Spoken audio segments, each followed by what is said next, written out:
esses meses que iniciam o ano, nessas semanas, na verdade, o Senhor tem ministrado algo ao meu coração, tem trazido algo ao meu coração, muito sobre uma urgência para esse tempo chamado tempo do fim, esse momento que se aproxima da volta de Jesus e que a gente aguarda com grandes expectativas.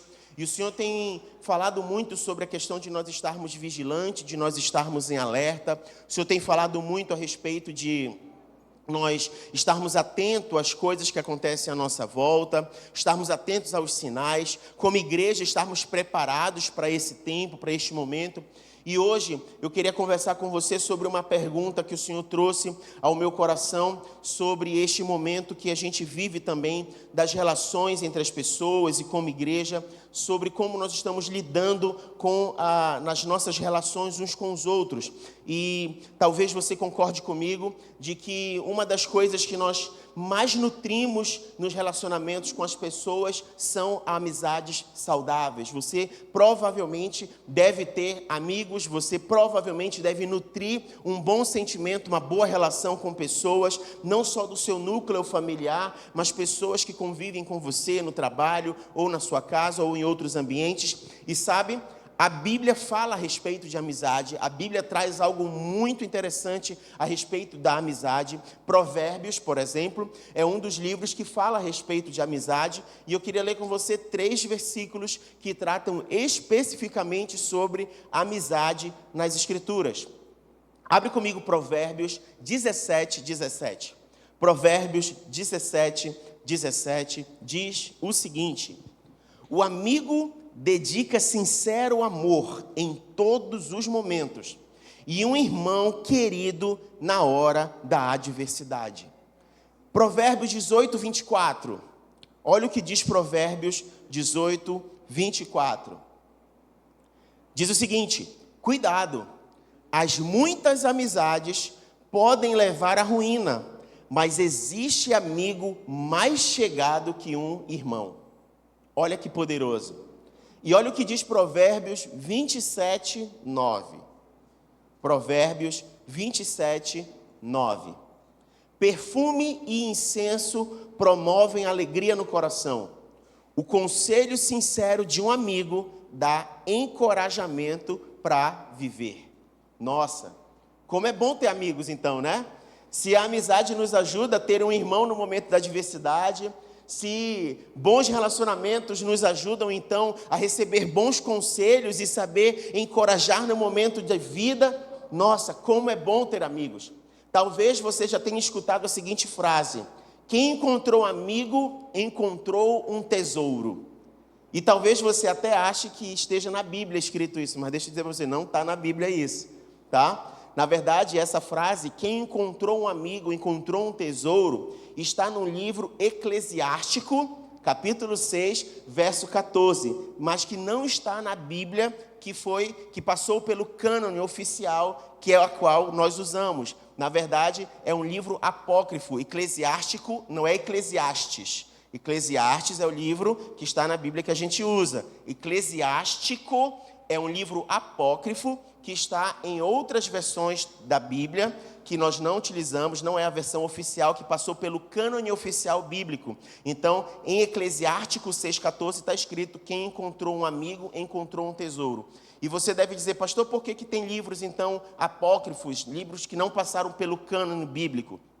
Porque a sua autoria é duvidosa e as coisas que estão ditas nesses livros não são consideradas como divinamente inspiradas. Então, não foi passado pelo cânone oficial bíblico, então não consta nas Sagradas Escrituras, mas constam em outros livros, e existem pessoas que fazem a citação. E aí eu trago essa curiosidade para você, porque você provavelmente já ouviu falar que quem tem um amigo tem um tesouro. O que não desqualifica o que nós acabamos de ler em Provérbios 17:17, 18:24 e 27:9, porque fala exatamente da beleza que há numa amizade e como uma boa amizade nos ajuda a caminhar em relação à nossa história, à nossa vida e tudo aquilo que a gente tem para experimentar aqui nessa terra. Afinal de contas, o Senhor, como um Deus relacional, nos permite experimentar a convivência com as pessoas. Mas olha só, não apenas como algo a ser experimentado no Antigo Testamento, falado em Provérbios. A amizade, ela carrega algo muito precioso, e o próprio Senhor Jesus declarou algo em relação à amizade. Abre comigo João, capítulo 15, verso 15. João 15, 15. O próprio Senhor Jesus falou algo muito importante com relação à amizade. E ele diz o seguinte, ele conversando com os seus discípulos, ele falou o seguinte: já não vos chamo servos, porque o servo não sabe o que faz o seu senhor, mas eu vos tenho chamado amigos, pois tudo o que ouvi de meu Pai, eu compartilhei convosco. João capítulo 15, verso 15, Jesus conversando com os seus discípulos, olhando nos olhos dos seus discípulos, ele declara essa afirmação como algo muito poderoso. Ele diz assim mesmo: existem dois grupos de pessoas, existem os servos e existem os amigos. E eu considero vocês não mais servos, porque os servos, eles não conhecem o coração do seu Senhor. Os servos, eles não sabem o que passa pela mente e pelo coração do seu Senhor. Por isso eu hoje declaro, olhando para vocês, que eu não considero vocês como meus servos, eu considero hoje vocês como os meus amigos. Existe algo da profundeza do meu coração que eu revelo a vocês. E o que o Senhor Jesus estava revelando para os seus discípulos, na verdade, vinha do coração do próprio Pai, e isso é poderoso. Você já imaginou Deus, o Criador dos céus e da terra, revelando algo ao coração de Jesus, e Jesus trazendo isso à vida e ao coração dos seus discípulos? Não é algo tão simples assim. E a gente está falando sobre a profundeza da relação entre o Pai, Deus Criador, e Jesus, o seu Filho. E esta profundeza do coração do Pai revelada ao Filho, ele então traz ao coração dos discípulos, ao ponto de declarar então: vocês estão caminhando comigo ao longo de tantos anos, e nessa caminhada eu posso considerar hoje que vocês não são mais meros servos ou apenas pessoas que cumprem tarefas ou obras junto comigo. Eu declaro que hoje vocês são meus amigos. Agora, para que Jesus chegasse ao ponto de declarar isso em relação aos seus discípulos, ele estava falando sobre algo que foi desenvolvido ao longo desses anos. Esses discípulos desenvolveram uma caminhada com Jesus para que então eles pudessem declarar a respeito disso. E sabe o que a Bíblia fala a respeito de pessoas que caminham próximas dele? Ele declara que essas pessoas são íntimas dele. Quando você olha para a Bíblia, a primeira história de que alguém foi declarado como alguém que caminhava com Deus, nós estamos lembrando de Noé. Noé era alguém que andava com Deus. Em Gênesis capítulo 6, entre o verso 8 e o verso 9, você vai ver como Deus testifica a intimidade que Noé tinha com o próprio Senhor. E declara então, ele andava com Deus, é o que diz as Escrituras. E diante de uma necessidade do coração de Deus, ele revela a vontade dele a Noé, seu amigo. E compartilhando o plano, ele chama então Noé para construir algo para ele. Construir uma arca. A gente tem falado disso nas últimas semanas. E a partir daí, Noé então se empenha a construir algo para o Senhor. Perceba, algo começou então com a comunhão, com o fato de andar com Deus. Passou pela experiência da revelação, onde Deus revelou o coração dele para Noé.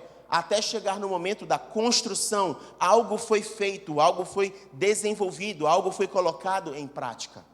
E é dessa forma que a gente pode aprender nas Escrituras que existe um propósito da parte de Deus para a minha vida e para a sua vida. Deus, ele realiza a sua obra revelando os seus segredos às pessoas nas quais ele sabe que podem cooperar com ele no cumprimento do seu propósito. Nós podemos observar algo muito semelhante que aconteceu com outro personagem bíblico, Abraão. Ele foi a primeira pessoa declarada nas Escrituras, chamadas como profeta. Abraão, em Gênesis capítulo 20, verso 7, o próprio Senhor declara ele como profeta. E você já deve ter escutado que Abraão é o pai da fé, é o patriarca do povo de Deus. Mas sabe, entre todas as qualificações que Abraão recebeu, talvez tenha uma que seja a mais importante e que ele com certeza carregou com muito temor no seu coração.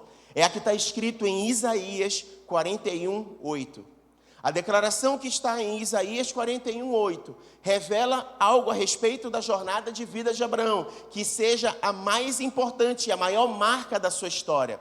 Diz o seguinte, Isaías 41:8: Mas tu, ó Israel, servo meu, tu, Jacó, a quem escolhi, descendência de Abraão, meu amigo.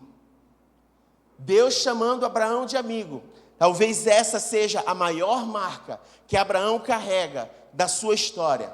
Na prática, o que significou Abraão ser chamado ou ser considerado amigo de Deus?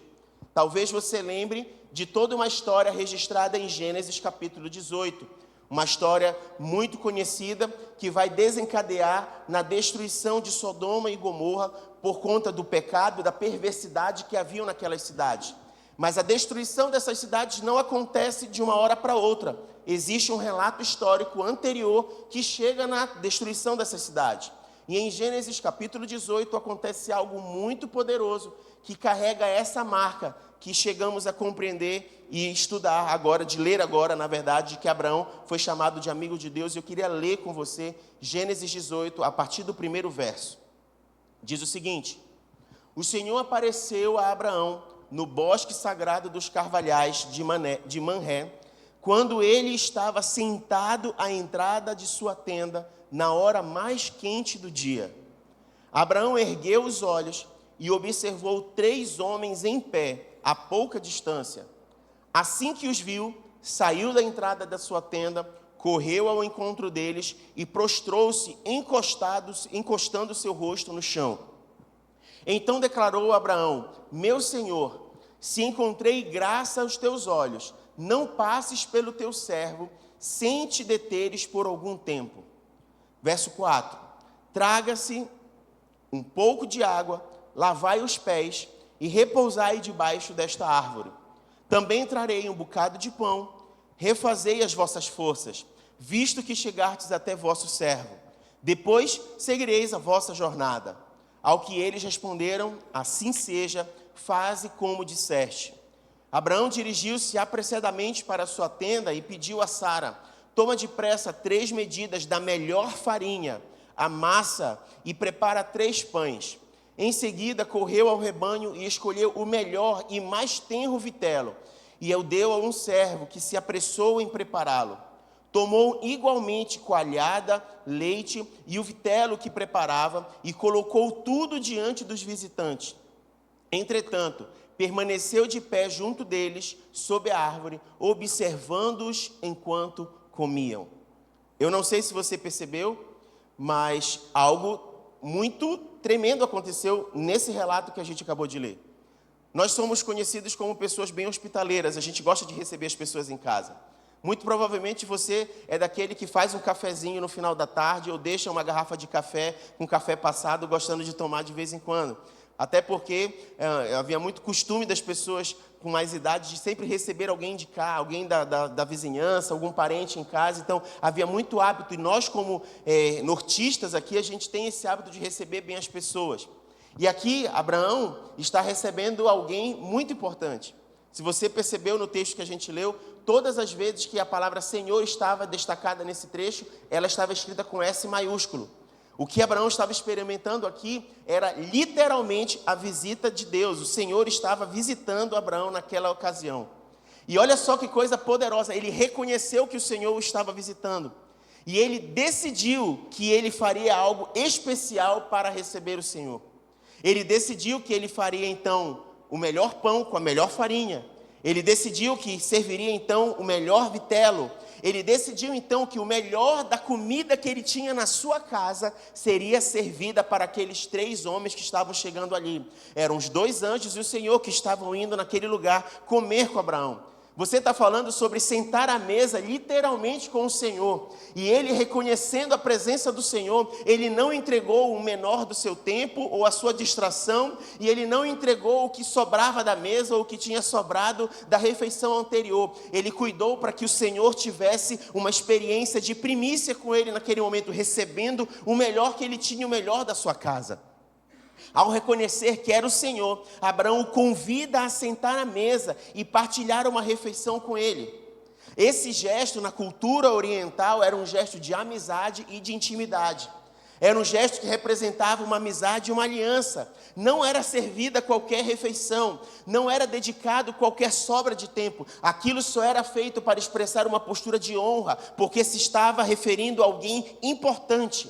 Mas após a refeição, o Senhor trata de liberar algo do seu coração para aquela família. Você deve lembrar da história. Foi quando o Senhor disse que Sara estaria grávida e ficaria grávida e teria um filho. E ela murmura, ela faz uma gracinha, né? Achando que ninguém estava ouvindo. E por conta disso, ela foi confrontada, dizendo, não, você está mentindo, dizendo que não o falou. Você duvidou no seu coração e ela é confrontada. Então, do verso 9 ao verso 15, o Senhor libera algo sobre a família de Abraão e Sara, sobre o fato de ela ficar grávida.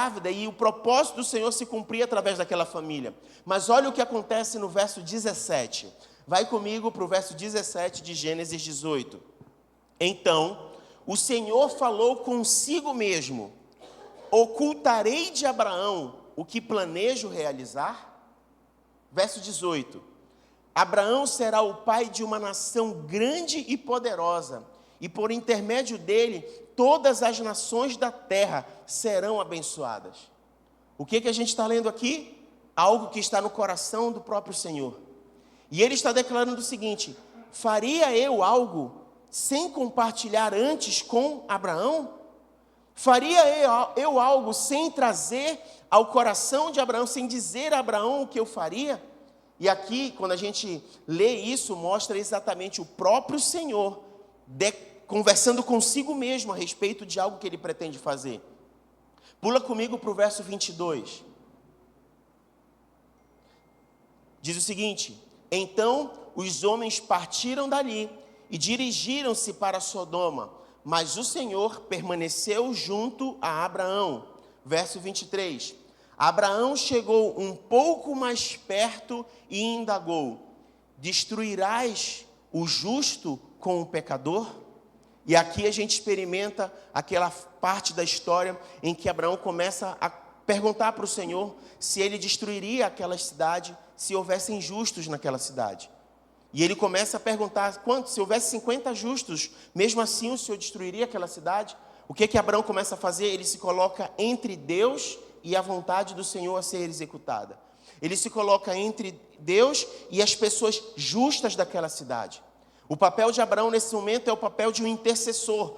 Eu não sei se você compreende, mas o significado da palavra intercessor, intercessão, é se colocar entre. Então, o que Abraão está fazendo? Ele está se colocando entre a vontade de Deus e o propósito de Deus e os justos que moram naquela cidade. E por conta disso, ele começa então a perguntar para o Senhor se ele cumpriria aquele juízo se tivessem justos morando naquele lugar. O sobrinho dele estava naquela região. Ló estava com a sua família naquela região. E Abraão só teve essa liberdade de questionar o Senhor e de forma muito respeitosa perguntar ao Senhor a respeito disso, porque ele tinha relacionamento com Deus, ele tinha intimidade com o Senhor, ele era amigo do Senhor.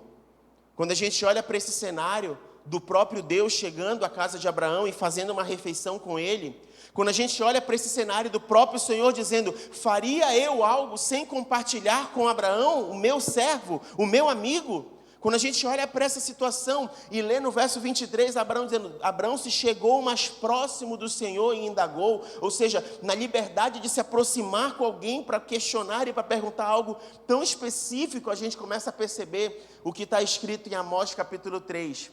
O profeta Amós declarou no seu livro, em Amós capítulo 3, verso 3, algo que a gente sempre lê e que parece se concretizar quando a gente olha para as Escrituras da maneira como nós estamos olhando nessa manhã.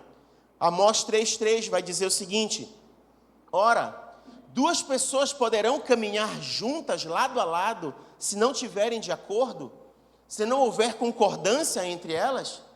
E se você for no mesmo livro, no mesmo capítulo, e percorrer para o verso 7, diz o seguinte, Amós 3,7: com certeza Adonai, o Senhor soberano, não realizará nada sobre a terra, sem primeiro revelar os seus desígnios aos seus servos escolhidos, os profetas.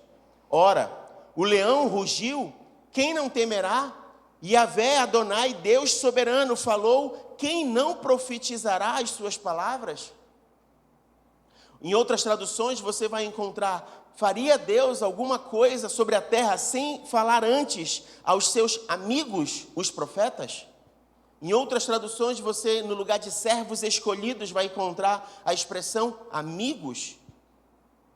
O que nós temos aqui, gente, é exatamente a maneira como Deus faz e como Deus se relaciona com aqueles que Ele considera seus amigos. Existe uma realidade no coração de Deus a ser revelada. E isso começa através de um relacionamento de comunhão estabelecido. Quando alguém anda com o Senhor e quando alguém é íntimo com o Senhor, começa a experimentar algo do Senhor revelar do seu coração a esta pessoa.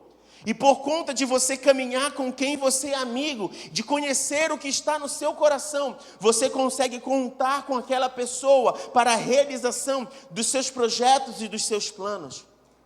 Mas olha, não é assim com todas as pessoas. Assim é apenas com aqueles que são chamados seus amigos. Nós lemos no começo, João 15:15, Jesus falando dos servos e dos seus amigos. E falando da diferença daqueles que são servos e que não sabem a vontade do seu Senhor, mas aqueles que são considerados amigos. Se nós formos, por exemplo, para a história de Moisés e do povo que andou no deserto, nós iremos perceber exatamente as mesmas coisas.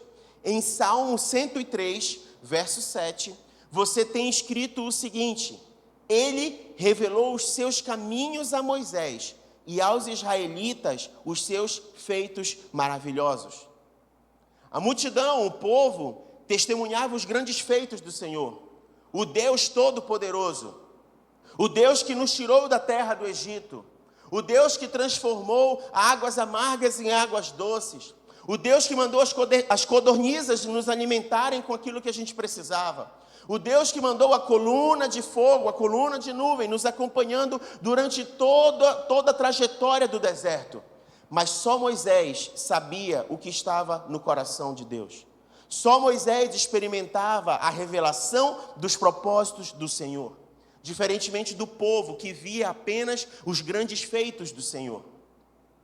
Se a gente percorrer para o Novo Testamento, lá em Mateus, você vai perceber que em Jesus, no capítulo 13 de Mateus, no verso 10, ele é questionado pelos discípulos. E os discípulos perguntaram para Jesus por que é que ele usava parábolas para falar com as pessoas.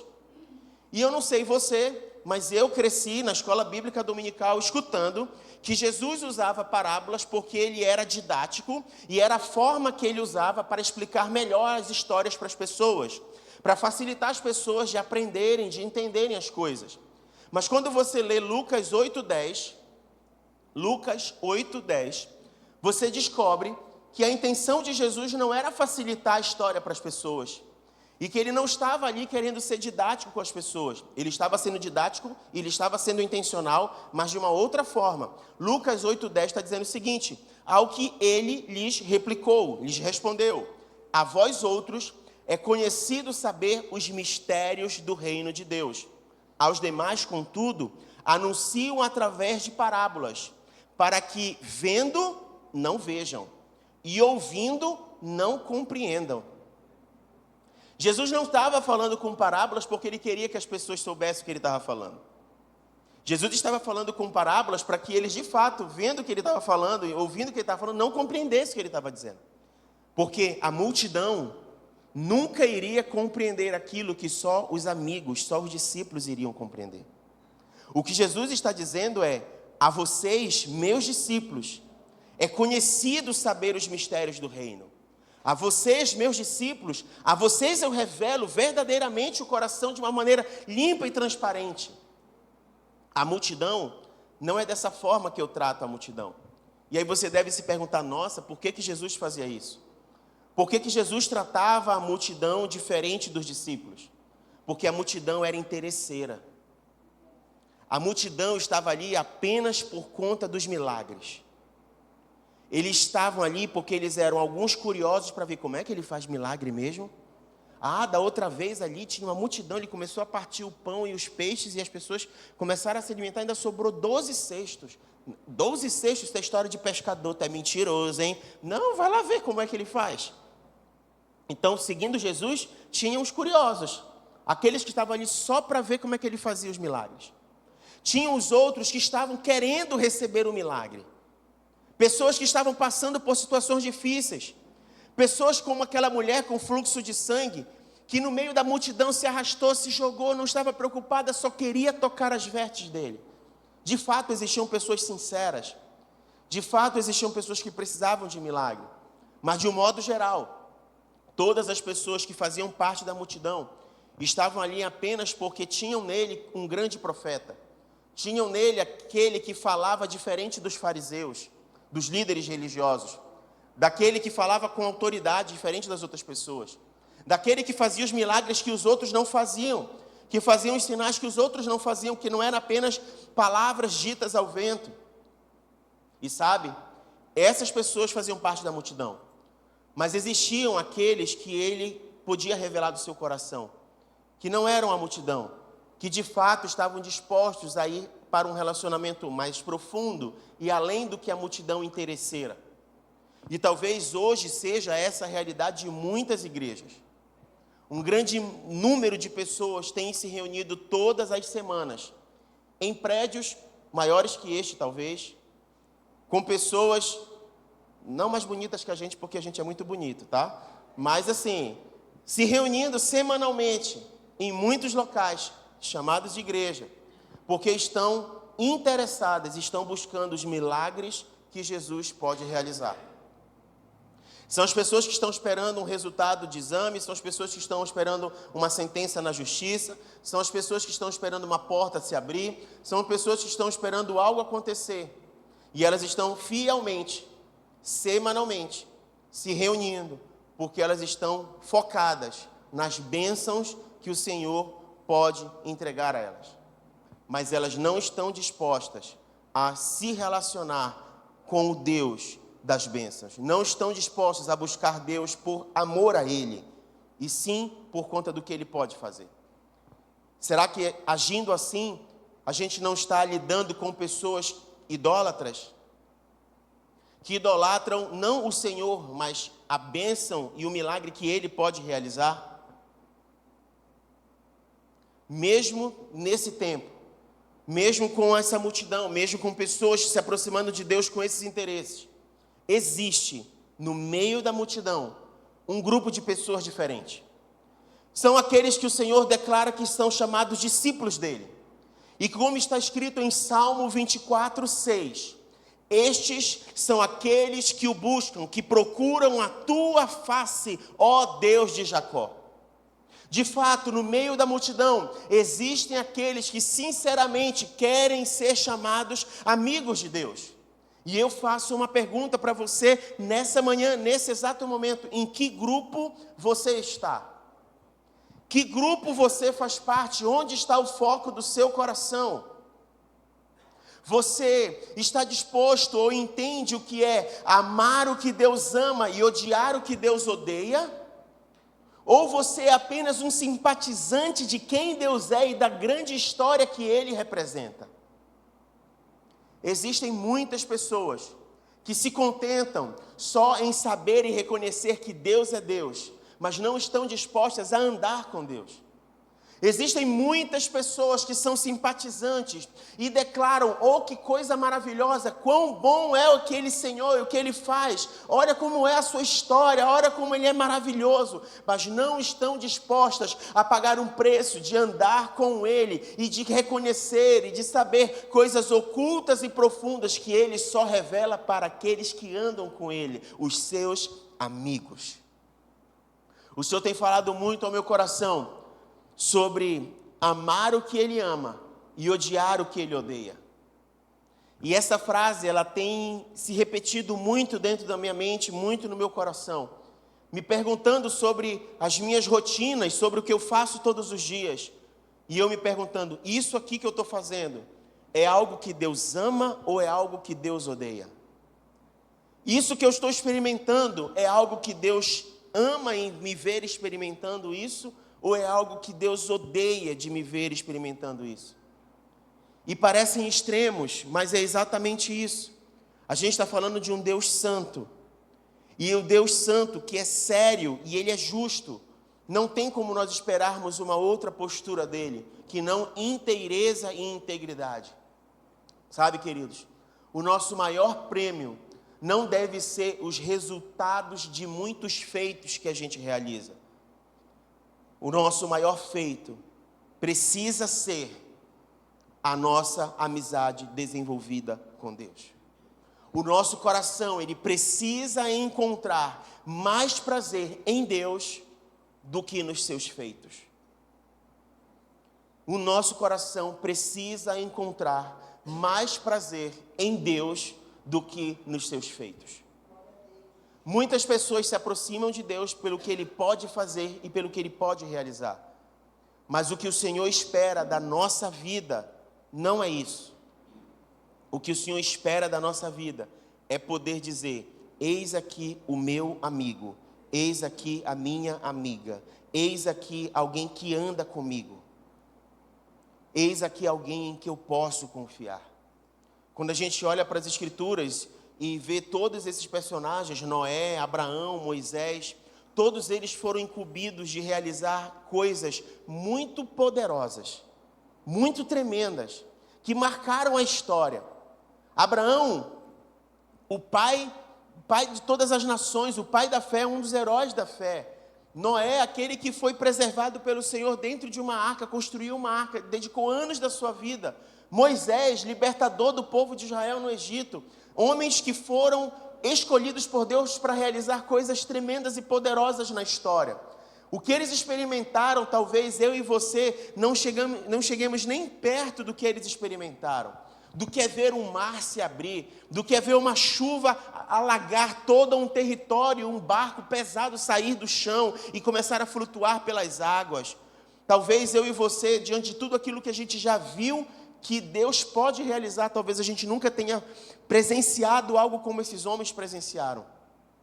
Mas o que eles podem carregar na sua história não foram esses feitos. O que eles podem relatar em toda a sua caminhada da sua história não foi o fato de terem experimentado tudo isso. A maior marca da história da vida desses homens é terem sido considerados amigos de Deus, como quem anda com Deus. E ouvir isso como um próprio testemunho da parte de Deus não tem preço. João capítulo 15, no verso 15, a gente leu no começo, falando que Jesus declarou que os discípulos não eram mais apenas servos, ou seja, aquelas pessoas que estão ali para cumprir um propósito, um servir diante dele, mas que ele considerava amigos porque estavam tendo acesso a algo profundo do seu coração. No verso 14 desse mesmo capítulo de João diz o seguinte: vós sois meus amigos, se praticardes o que eu vos mando. Vós sois meus amigos, se praticais o que eu vos mando. A amizade com Jesus não está apenas relacionada a ter afeto por Ele. A amizade com Jesus está relacionada a uma profunda submissão à sua vontade. João 14, 21 vai dizer que aquele que tem os meus mandamentos e os guarda, esse é o que me ama. E esse que me ama será amado pelo meu Pai, e eu virei a Ele e me manifestarei a Ele. Existe uma experiência mais profunda que está relacionada à íntima relação com o Senhor e a amar ao Senhor. E eu quero ler um último texto com você nessa manhã, com você se colocando de pé, para nós compreendermos nesse fechamento de ensino dessa manhã, o andar com o Senhor. Abre comigo em Salmo 25, 14. Salmo 25, 14. Salmo 25, 14 diz o seguinte: a intimidade do Senhor é para os que o temem, os quais Ele revelará os segredos da sua aliança. Guarde essa palavra no seu coração. A intimidade do Senhor é para os que o temem, os quais Ele revelará os segredos da sua aliança. Significa dizer que a intimidade com o Senhor não é para todo mundo. é só para quem teme ao Senhor. E antes que algumas pessoas pensem que temer ao Senhor é ter medo dele, o temor do Senhor está relacionado a respeito a ele, a ter respeito a quem ele é, a entender o que significa se relacionar com um Deus santo, poderoso. E aqui o que a Bíblia está dizendo é exatamente isso. Existe uma experiência a ser vivida com o Senhor. Que experiência é essa? Os segredos dele sendo revelados ao nosso coração. E quem pode ter acesso a esses segredos do Senhor? Quem teme ao Senhor. Quem pode ter acesso àquilo que pela aliança o Senhor quer revelar? Os amigos de Deus. E é por isso que essa imagem que a gente tem hoje aqui, do tema da ministração de hoje, multidão ou amigos de Deus? É exatamente por conta que as pessoas estão dessa forma, e talvez muitos na igreja estejam dessa forma, fazendo parte da multidão, fazendo parte do grupão, fazendo parte daqueles que contam os números de sentados ou de que estão ocupando determinados lugares da igreja, nas cadeiras, nos bancos. Mas quantos dos que estão ocupando esses lugares podem ser considerados amigos de Deus? Quantos dos que estão aqui hoje podem ser considerados amigos de Deus? Eu lembro daquele filme O Todo-Poderoso, que tem um mendigo que ele fica o filme inteiro aparecendo para o Jim Carrey. E aí no final aquele mendigo ele se transforma no personagem que representa Deus no filme, né? E ele tá com umas placas, né? Ele aparece com umas placas e ele vai falando as coisas. E essa cena da imagem que a gente tem hoje aqui na tela é exatamente isso. Amigos de Deus, há vagas. Na verdade, Deus não limita a quantidade de pessoas que podem se relacionar com Ele. A grande realidade é que Deus não impede que as pessoas se acheguem a Ele ou se aproximem a dEle. Quanto mais nós nos aproximamos dEle, nós reconhecemos que Ele existe, que Ele é galardoador daqueles que o buscam. Significa dizer que ninguém se achega a Deus e sai da presença dEle como se não reconhecesse quem Ele é. E como se não fosse recompensado pela presença dEle, pelo estar próximo dEle. Deus é galardoador daqueles que o buscam. A gente está falando que existe uma experiência para além do se reunir todo domingo. Existe uma experiência para além de dizer, eu entreguei a minha vida para Jesus. Existe uma experiência para além de ser considerado o servo que está construindo algo nesta terra para o Senhor. Existe uma experiência além, a experiência de ser chamado amigo de Deus. A experiência de ser chamado não apenas de servo, mas amigo de Deus. A intimidade do Senhor é para os que o temem, os quais Ele revelará os segredos da sua aliança. Eu quero desafiar o teu coração na manhã desse dia a experimentar os segredos que o Senhor tem a revelar. Eu quero te desafiar nessa manhã a abrir mão talvez daquilo que hoje seja urgência no teu coração, que pode ser exatamente a procura de um milagre. Eu quero te desafiar na manhã desse dia a abrir mão exatamente do que talvez você tenha trazido aqui para este lugar e tenha esperado diante do Senhor. Como se Ele pudesse vir na manhã de hoje e dizer, Senhor, eu preciso só tocar nas tuas vestes. O que eu quero nessa manhã é um milagre. O que eu quero nessa manhã é uma resposta. Eu quero te desafiar a nesta manhã não entregar isso ao Senhor. Não trazer essa urgência para o Senhor. Eu quero te desafiar nessa manhã a buscar a intimidade com o Senhor. Eu quero te desafiar nessa manhã a experimentar aquilo que o coração do Senhor tem a revelar para a tua vida. Os mistérios que estão guardados no coração de Deus e que Ele pode revelar ao teu coração e que Ele pode encontrar em ti fidelidade para cumprir aquilo que Ele tem a revelar. Talvez coisas que você nem imagina. E às vezes a gente está mendigando ou esperando a resposta de algo como se aquilo fosse a solução para toda a história da nossa vida. Tá dando para entender? Feche teus olhos, abaixe tua cabeça. Comece a falar com o Senhor na manhã desse dia. Talvez até pedindo perdão para Ele. Senhor, poxa, quantas vezes A urgência do meu coração diante do Senhor foi sempre te trazendo demandas, demandas e mais demandas. Sempre te trazendo as minhas preocupações, os meus anseios, a minha ansiedade.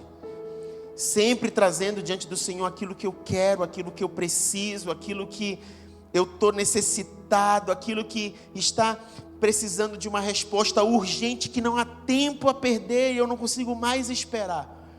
E quantas vezes, por chegar diante do Senhor com este coração, eu não contemplei a beleza da tua santidade. Eu não contemplei a beleza de quem o Senhor é. Eu não me rendi ao coração bondoso e misericordioso que o Senhor tem. Eu não aproveitei o acesso à tua sala do trono. Eu não aproveitei o colo que o Senhor tem, o abraço que o Senhor pode me dar. Eu não aproveitei a doce voz daquilo que o Senhor tem a dizer. Quantas vezes, Senhor, a urgência do meu coração me levaram a perder a experiência mais tremenda que eu poderia ter, que é de sentir o teu abraço e de ouvir a tua voz. Quantas vezes a gente tem trocado o mais precioso do andar com o Senhor pela simples maravilha de um milagre. Que o Senhor tenha misericórdia do nosso coração, Pai, na manhã desse dia. Que o Senhor nos ajude a corrigir as prioridades do nosso coração. Que o Senhor nos ajude a desacelerar no ritmo desse mundo que nos faz andar tão distraídos com aquilo que realmente importa, ao ponto de nós não aquietarmos o nosso coração e descansarmos em pastos verdejantes e experimentar o refrigerar da nossa alma, na certeza de que é o Senhor que está conosco. A tua presença é o que nos basta, a tua presença é o suficiente. Nos perdoa, Senhor Deus, porque nós olhamos para as tempestades e para os ventos fortes e sentimos o balançar do barco e as ondas batendo, mas não conseguimos deitar e descansar como o Senhor estava no barco naquele dia descansando. Oh, pessoas de pequena fé, que o Senhor tenha misericórdia das nossas vidas, Senhor. Os olhos do Senhor estão sobre a terra e nós queremos pedir ao Senhor: nos faz ser, Pai, aqueles que os olhos do Senhor encontram. Encontre em nós verdadeiros adoradores que te adoram em espírito e em verdade. Encontre em nós, Pai, aqueles que estão disponíveis a dedicar tempo para um relacionamento profundo com o Senhor. Relacionamento demanda tempo, nos ajuda a dedicar tempo. Que a gente não tenha pressa de sair da tua presença. Que a gente não tenha pressa de ler a Bíblia, não tenha pressa de orar. Que a gente não tenha pressa no adorar, no louvar ao Senhor. Mas que a gente esteja disponível a aquietar a nossa alma e ouvir a tua voz. É a nossa oração, Senhor Deus. É a nossa oração. Queremos ser daqueles que caminham com o Senhor, nos quais o Senhor pode contar para a realização do projeto que o Senhor tem a realizar nesta terra, até que o Senhor venha. É assim que nós oramos, apresentando as nossas vidas, as nossas famílias, apresentando, Senhor Deus, as nossas casas, fazendo isso em um nome de Jesus, em um nome de Jesus, em um nome de Jesus. Queridos, eu fiz essa oração, mas eu